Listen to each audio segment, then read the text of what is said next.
नवी मुंबईचे भाजपचे मातब्बर नेते गणेश नाईक अस्वस्थ असल्याची चर्चा सुरू आहे। गणेश नाईक यांच्या अस्वस्थ होण्यामागे अनेक कारण आहेत। बघूया त्या संदर्भातला एक स्पेशल रिपोर्ट। गणेश नाईक अस्वस्थ। नाईकांच्या अस्वस्थतेचं कारण काय? नाईकांनी थोपटले मुख्यमंत्र्यांविरोधात दंड।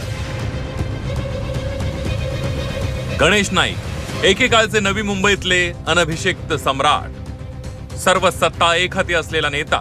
मात्र हेच गणेश नाईक सध्या अस्वस्थ असल्याचं पाहायला मिळतंय। अधिवेशनाच्या काळात त्यांची ही अस्वस्थता बाहेर पडली।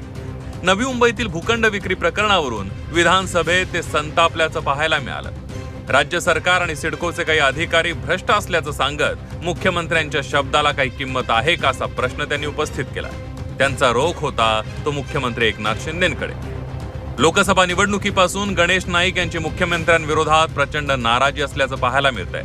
कारण एकनाथ शिंदेंमुळे संजीव नाईक यांना लोकसभेचं तिकीट मिळू शकलं नव्हतं अशी चर्चा आहे। त्यांच्या असलेल्या गावठाणाच्या जमिनी शून्य म्हणजे 1 रुपये नाममात्र किमतीनं त्या ठिकाणी सिडकोला वर्ग झाल्या। मग इथल्या गावठाणातल्या लोकांना, नोडमधल्या लोकांना मैदान, गार्डन, हॉस्पिटल, शाळा अशा गोष्टी करता भूखंड नको? अध्यक्ष महोदय, मी 3 महिन्यांनी पत्र दिलं माननीय मुख्यमंत्र्यांना, 6 महिन्यांनी पत्र दिलं, 9 महिन्यांनी पत्र दिलं। आज 1 वर्ष 1 महिना झाला, 13 महिने झाले। या प्रकरणाचे 12चे 13 वाजवण्याचं ठरवलेलं राज्य शासनाने। ठाण्याची लोकसभेची जागा हातातून गेल्यानंतर गणेश नाईक नाराज होते। त्यात भर टाकली आहे शिंदे गटाचे नेते विजय चौगले यांनी। चौगले यांनी थेट गणेश नाईकांचा बालेकिल्ला असलेला ऐरोली विधानसभा मतदारसंघावरच दावा केला। आम्हाला पण आमचं स्वतःचं अस्तित्व आम्हाला ठेवायला पाहिजे आणि आम्ही आमच्या स्वतःच्या अस्तित्वाची लढाई आहे ही। आणि आमचे पण नगरसेवक आहेत ऐरोली मतदारसंघामध्ये, शिवसेनेचे जास्त नगरसेवक आहेत। त्याच्यामुळे आम्ही आमचे ऐरोली मतदारसंघावरती आम्ही ठाम असणार आहोत की आम्हाला तो सोडण्यात यावा। उद्या काय होईल ते बघूया। तर प्रत्येक पक्षाच्या कार्यकर्त्यांना असं वाटत असतं, त्यात काहीही गैर नसल्याचं वरवरचं उत्तर गणेश नाईकांनी दिलंय। लोकशाहीमध्ये ज्याला तुम्ही एकत्र ज्याला लढता त्याला प्रत्येक पक्षातल्या कार्यकर्त्याला वाटतं आणि वाटण्याच्या मध्ये काही गुन्हा नाही। गणेश नाईकांच्या अस्वस्थतेची अजून कोणती कारण आहे त्यावर एक नजर टाकूया। लोकसभेला संजीव नाईकांना तिकीट मिळालं नाही, ठाण्याची जागा शिंदे गटाला मिळाली।